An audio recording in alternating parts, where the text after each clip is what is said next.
I, Ebenezer Scrooge, have come to tell you not to attend Ocala Civic Theatre's production of A Christmas Carol. It is full of Christmas cheer. This holiday travesty is live on stage at OCT November 19th through December 20th. Unless you wish your family to be filled with hope and joy, do not call 352-236-2274 for tickets. And to those who do not heed my warning to avoid A Christmas Carol at OCT, I say, bah, humbug!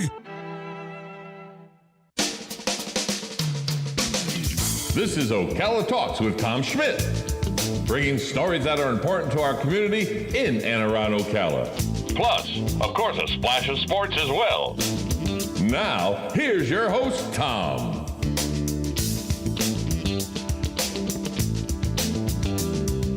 Good Thursday morning. Welcome to Ocala Talks with Tom Schmidt. I'm coming to you live from the palatial studios of WOCA Radio, just outside the food court entrance to the Paddock Mall in the Brick City Beautiful, Ocala, Florida. But if you can't relax in Ocala, well, I got an option for you.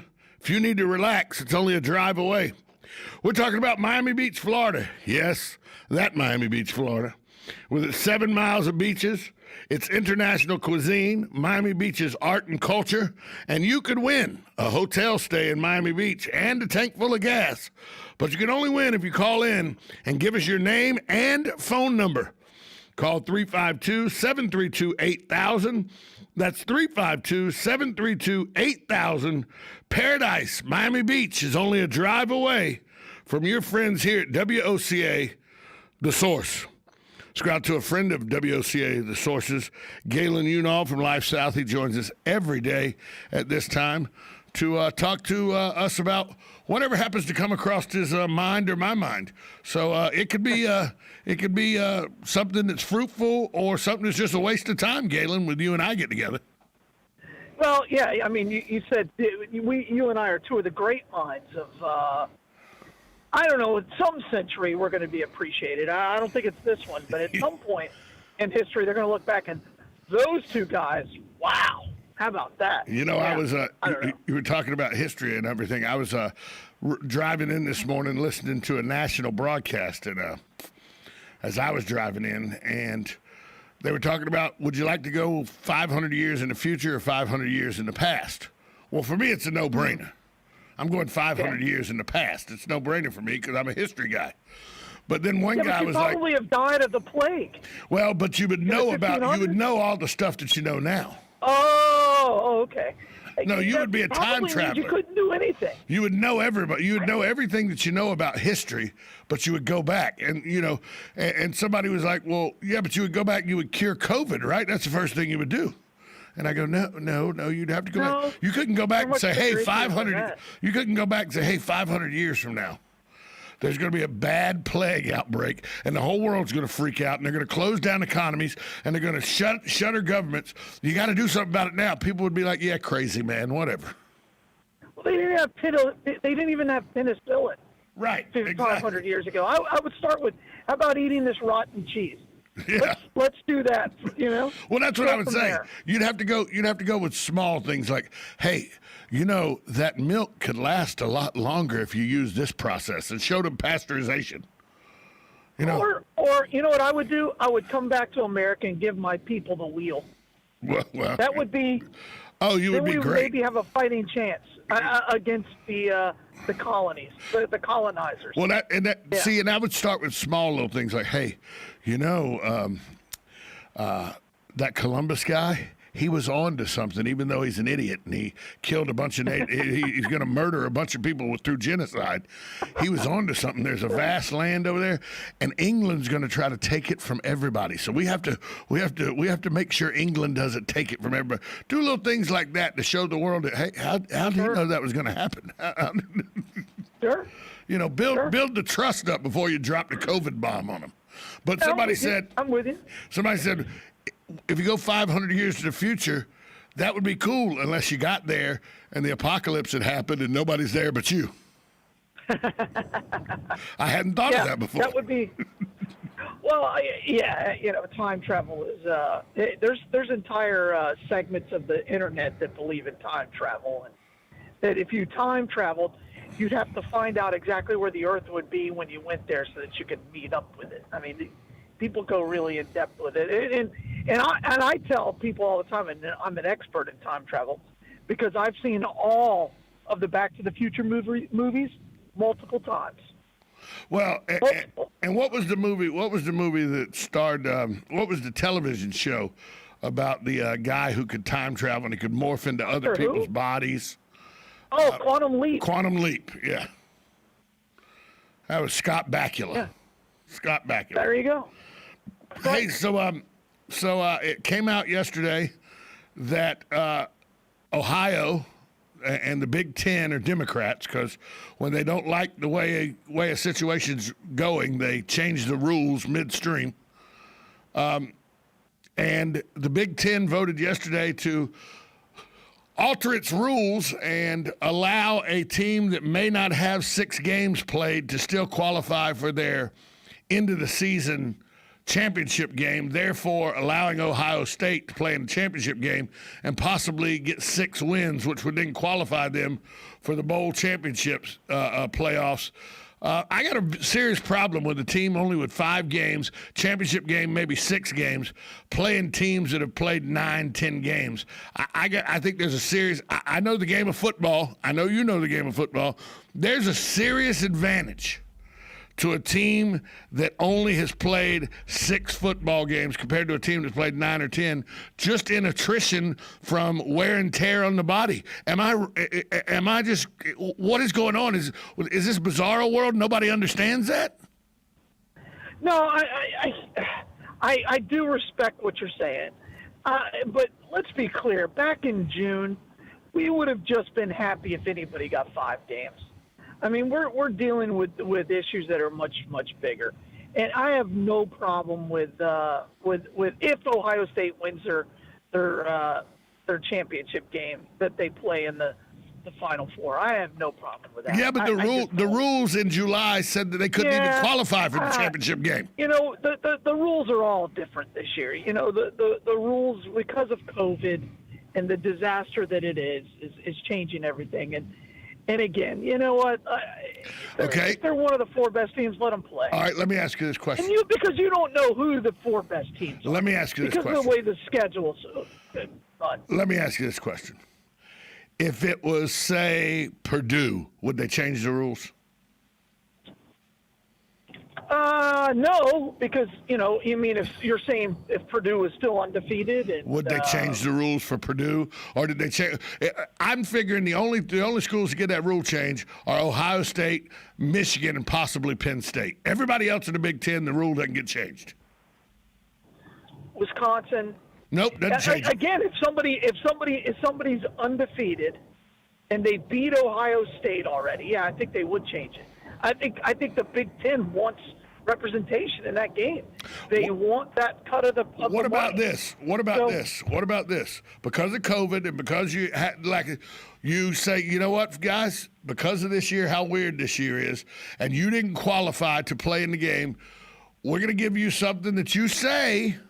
Both these divisions say it's as important as the national championship for 1 year only because you didn't play enough games and your counterpart on the West Coast didn't play enough game.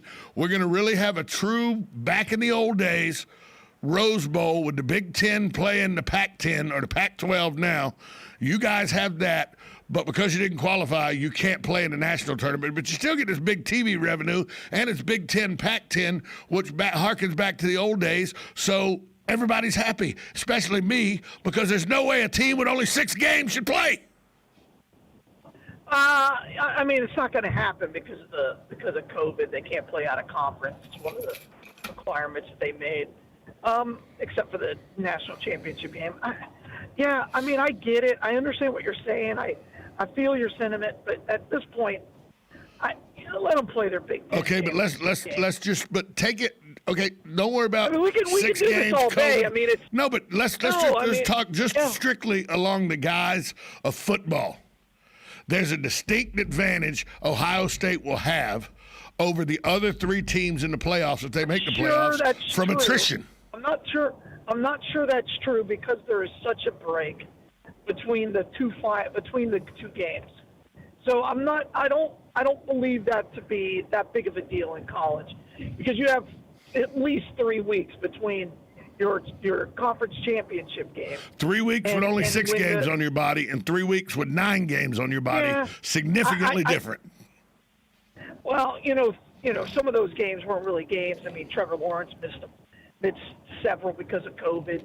Clemson plays, Florida State, who's terrible. I understand what you're saying. If it wasn't COVID, then I would have a real problem with. If you're upset with anybody, you should be upset with Michigan for not playing. 100%. Right. 100%. All right. So, I'm upset with the Big Ten altogether. Job for another year. I'm upset with the Big Ten altogether. They think that they have enough chutzpah that they So just change the rules in the middle of the year. That's what gets me. At the beginning of the season, say, hey, because of COVID, if there's restrictions and everything, if some games get canceled, we're throwing out the 6-game rule. Say that at the beginning of the season, I'm okay with it. You know the rules going in. But nobody knows what's going to happen. Don't change the rules a week before the season's over because you want to get the championship. It doesn't bother me, and they needed that revenue. They needed that TV revenue. I thought they could. I just don't think it's that big a deal. Let me ask you this: do you believe that Ohio State is one of the 4 best teams in the country? No. Okay. Well, that's a bit different argument. There's no guarantee that they're going to get voted into that Final Four. Let's see how they look in the championship game. I don't think any team I don't think any team with 5 games could be considered one of the 4 best teams in the country because they hadn't played enough football games to give me a sample like the rest of the country. All right. So but 6 is good enough, but 5 is not. No, I don't think 6 is good enough. I think they should have to. All right, if you're not playing a 9 to 10 game schedule, if you're not playing 7 good enough. No, you have to play the same amount of games everybody else is playing. So you don't want any. So the second the Big Ten delayed their start date, you're like, the Big Ten is out.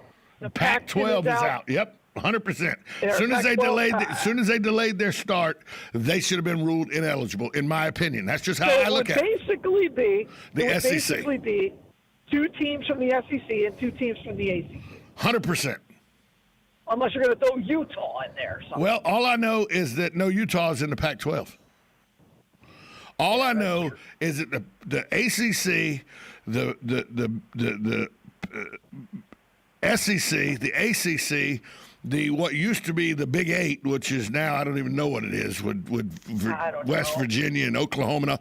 All I know is they started their seasons on time and played a season. Then the other 2 Power 5 conferences decided, oh, God, we were going to cancel, but they're going, we got to go. Start 3 weeks late and still get the same benefit. When you weren't going to play at all until you saw that the other 3 power conferences were playing, you were like, oh, damn, we're going to get shut out. We got to do something. No. Yeah. You either make a decision to play or make a decision not to play, but don't come to the game late and expect to get the same. It's like I do trivia. And one of the things I do to be eligible to win at my trivia game, you must be there for every question and turn in an answer. If you miss 2 or 3 questions, even if you have the highest score, you can't win because you didn't play the whole game. Okay. That's how I look at it. I look at this year for the world of sports as a complete outlier. I mean, look at baseball. They had the DH in both leagues. I hated it. Into the playoffs. Okay. But I'm not.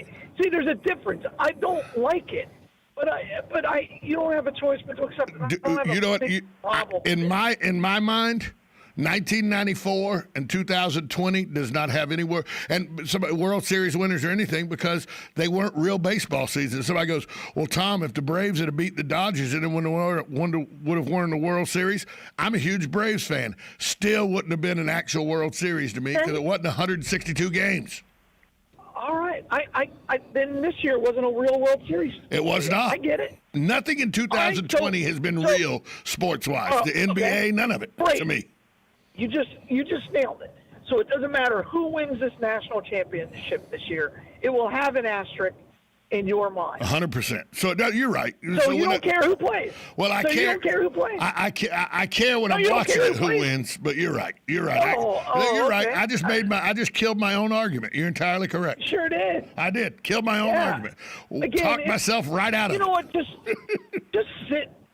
sit and enjoy it. Hey. And it's Ohio State. They're going to lose. Well, that's a good point.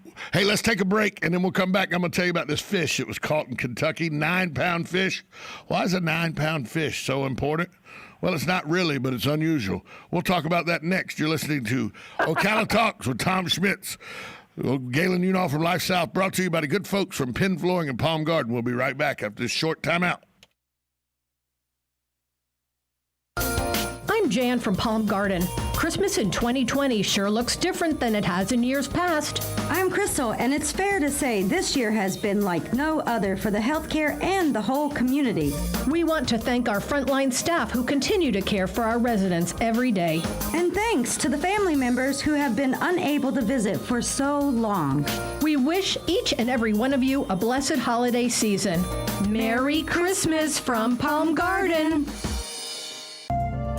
Hi, this is JP from Penn Flooring here in Ocala. I would like to invite you to come in and visit our spacious showroom where we have solutions for every style and budget. From wall-to-wall carpet to hardwood floors and tiles, we have an unsurpassed selection of flooring. At Penn Flooring, we've provided quality customer service with a family touch for over 25 years. Visit our website at pennflooring.com or come by our showroom, 1201 Southwest 17th Street, just over the bridge. Penn Flooring, quality customer service with a family touch.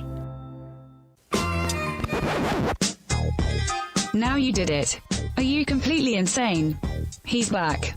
He, who must not be named, the man, the myth, the only guy in Ocala to eat his own weight in fried pickles. Twice. Now, you asked for it. Sorta. Live and in person. It's Tom Schmitz. Welcome back to Ocala Talks with Tom Schmitz, brought to you this time by Penn Flooring, family-owned and operated, serving Marion County for over 30-plus years. Penn Flooring owes every bit of their success to their unrivaled customer service. They're a full-service flooring company dedicated to finding the best solutions for your flooring needs, and they have experience in both the commercial and residential fields. Go check out their massive showroom at 1201 Southwest 17th Street here in Ocala, or call them at 352-351-3420 for more information. Also, we'd like to thank Palm Garden Health and Rehabilitation Center. They're located at 2700 Southwest 34th Street. They offer skilled nursing, physical, occupational, and speech therapy. If you have any questions how they're handling the COVID-19 pandemic, please call them at 352-854-6262. That's 352-854-6262. They are the proud sponsors of the Life South Half Hour with Galen Unall every morning at this time. Galen, without those two great sponsors, we would be able to have you on every morning. Yeah, it's pretty good, and I know they really care passionately about the Big Ten championship game because it's related to COVID. So you could call them even about that and ask them their take on. I'm sure. Whether Ohio State should be in the national championship game. I'm sure. So these are the important topics that we're talking about. Well, believe me, we open the show with the most important topics. We open the show with the most important topics. Yeah, I mean, these are the things that people want to talk about. Hey, so fish. A young man in Kentucky with a piece of biscuit on the end of his hook. Throws his biscuit-laden hook out into the water, latches onto a fish, said he's been fishing now. He says he's 24 years old, said he's been fishing with his dad since he's 3 years old, that this fish fought harder than any fish he's ever tried to land. He brought the fish onto the boat, held it up, 9-pound goldfish. Like on what? Goldfish. Goldfish? Well, they can. He surmised that somebody thrown their goldfish away, but after showing pictures of it and all, they've decided it's really a 9-pound koi. It's not a 9-pound goldfish. Yeah. But same thing. Still, a 9-pound koi in a regular lake. This wasn't in like a koi pond. It wasn't in somebody's decorative thing. This was in a lake in Kentucky. 9-pound koi. He said he landed. He's got pictures of it and everything. He let it go. He's like, maybe some little kid can latch onto it and catch his own goldfish. So he let it go back into the lake. But just if you're a fisherman, which I'm not, I never got the fishing bug. But if you're a fisherman, this fish is fighting you. You think you got a big mouth bass or something on your line, and you pull in a goldfish. You know, the thing is that may be an incredibly valuable koi. You know, some of those kois are worth tens of thousands of dollars. Really? Did you know that? Oh, I did not. Yeah. I mean, there are people that go over to Japan and into the koi fields and bring back over koi because of their markings and everything. So I wonder if it was one of those really high-end. Well, I don't know. It was a nice look. It was a very vibrant, like almost like a lobster orange after a lobster gets cooked. Oh, and yeah. It had gray and yellow markings all over it. Look, good-looking fish. Good-looking fish. But I'm he released it. He released those it. koi are expensive. He released. Hey, one more thing before we let you go. It's only 3 minutes, but somebody, I got an email this morning. You ready for this? I'm ready. They said I was a racist. Who did? A woman. I won't tell you her last name, but Julia was her first name. And yesterday I gave a comment that where's Black Lives Matter boycotting or protesting at Sutton Place Apartments for the 15-year-old Vanguard student that was shot and killed Sunday. Sure. And I guess his life didn't matter. Well, she sent me an email telling me I didn't understand that the whole Black Lives Matter movement was about white cops killing black kids, not black kids killing black kids.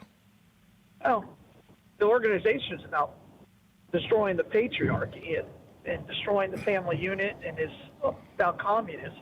But the fact that she said that Black Lives Matter was about white cops killing black kids, not black kids killing black kids. Okay. Is there something convoluted with that she cares more that about a movement because it sheds light on white cops killing black kids? She doesn't care about black kids killing black kids? Because that's what I took from the comment. Yeah, it's a no-win battle. I definitely don't think you're a racist for saying it. How about they're both pretty? How about we focus on both of them? Why can't we do two things at once? I would, it's a terrible travesty when a cop of any color or any ethnicity does something that goes far and beyond what is correct, what is supposed to be done for any situation. But a 15-year-old being gunned down in an apartment complex in what it seems to be a drive-by, and then have a 14-year-old arrested who was with the 15-year-old because the 14-year-old tampered with evidence by taking the gun that the 15-year-old victim had on him off of him. That's a huge problem too. Yeah, it is, and both of those kids go to my son's school, which is and he kind of knew him, didn't really know him directly. So, it's one of those things that hits close to home. It's in our own backyard. I've dropped off many of my former kids that I've coached at Sutton Place. And I lived well, and it's terrible. It's a tragedy. Up until about 4 months ago, I lived within walking distance of Sutton Place Apartments. Sure. Yeah. I just we live in a small town, and I don't think you asking where the rioting is or on. No, I just said the peaceful protest of Black Lives Matter. I think it is something that we should really think about. Is how are we as the leaders of this community, and how are we treating our and how does this happen? And again, we don't know all the facts, but how do we let a 15-year-old just go by the wayside like this? And I see it all the time. Right. How do we change their life? Hey, it's something I think about all the time. Where's the Bloodmobile today? Today we're at the the McPherson Governmental Complex. So come by and see us right across the street from the where you get your driver's license. Yeah. But we'll be in there if you need to pay your taxes or donate blood. And we're always on the boulevard, 1607 East Silver Springs Boulevard. Give the gift of life. Donate blood today. Galen Unall, thanks so much, buddy. Talk to you tomorrow. All right, be good. Thank you, Tom. We'll be right back. USA Radio News with Lance Pry. Red states are joining Texas in a Supreme Court lawsuit aimed at delaying presidential electors in Georgia, Michigan, Pennsylvania, and Wisconsin. Texas Attorney General Ken Paxton is leading the lawsuit that argues the Equal Protection Clause was violated. 17 additional states have joined the lawsuit. Hundreds, maybe thousands of Hondurans formed a caravan bound for the United States on Wednesday. An unidentified middle-aged man in the caravan told Reuters, "We lost everything in the hurricanes. We have no choice but to go to the United States." President-elect Joe Biden has pledged to abolish many of the immigration policies of President Trump. SpaceX successfully launched and almost landed Wednesday. A fully assembled prototype of its next-generation Starship was tested in South Texas. The rocket flew to an altitude of 40,000 feet and performed what Elon Musk has called a belly flop maneuver on its way back to Earth. USA Radio News. The stress levels of Americans may be at an all-time high. From education to business to basic needs to politics, the 2020 pandemic-related stressors are pushing many of us to near breaking point. That's why you should consider the stress and pain-relieving products from sunny-bay.com, like our lavender neck wraps and pads infused with premium Washington lavender buds. They relieve tension and relax with a soothing scent of lavender. And lifestyle expert Jennifer Bonner recommends products from Sunny Bay. Sunny Bay's hands-free neck wrap should be your go-to pain relief solution. Give gifts to family and friends that relieve stress and pain. Give love